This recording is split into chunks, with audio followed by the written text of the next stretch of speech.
आमे आसी देखिलु ये सब गाधुआ ठाकुर गाधुआ पानी कौन ये रहस्य तार माउसी आम सागे गोटे देखा सी कहे मो गाधुआ पानी रहस्य गोटे कौन कहे महाकाली अच्छा महालक्ष्मी महाकाली महासरस्वती महालक्ष्मी ये हूँ पादुक कुंड मार गाधुआ पादुक कुंड या पीले मनीषर मेन रोग जे कि कैंसर गैस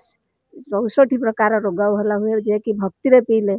भगवान ता कथा शुणती माँ सरला देवी आ बहुत लोक आसी पीकि उपकृत होती मो मार 12 मासरे 13 पर्व मुझे झाड़ू मारे मीना झाड़दार विषय गोटे कविता कहूँ कवितार ना माँ स्नेहमयी कल्याणमयी जगत जननी अभयदायिनी स्वर्ग ठारू बड़ तुम्हें पुणी महासागर ठारू बड़ नाम तुम नारायणी नाम तुम सरला देवी रोगरे पड़िले रोगी तुमको डाके भक्त बोली तुम पाखे विनती करे माँ श्रवण मात्र के तुम निद भांगी जाए आहा पद कही देले रोग भल हुए माँ जगत जननी मालो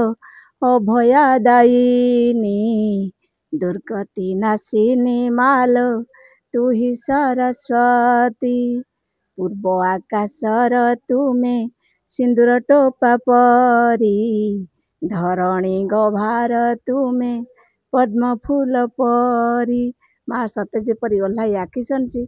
माँ धरापृष्ठ खेली जाए सीतार लहरी माँ जगदम्बा तुम्हें सरस्वती तुम्हें बीणापाणी तुम्हें कात्यायनी तुम्हें दुर्गति नाशिनी पुणी झंकड़ वासिनी माँ सरला देवी ये कही जाऊँगी मीना झंडा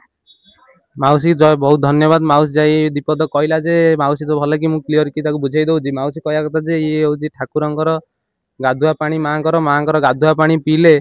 माने बहुत प्रकार रोग जमी कैंसर विभिन्न प्रकार रोग भल हुए माउसी ठेकार बहुत भल कम करुच्ची आम सीना भावुचे नीच कम माउसी बहुत दिन भल कम कर माउसी टे झाड़ूदार अच्छी जे ठाकुरंकर आम देखुचे ठाकुरंकर ये सफा सुतरा अच्छी माउसी सकाशे आम जापारे कि ठाकुरंकर बहुत सफासफी माउसी करुच्ची।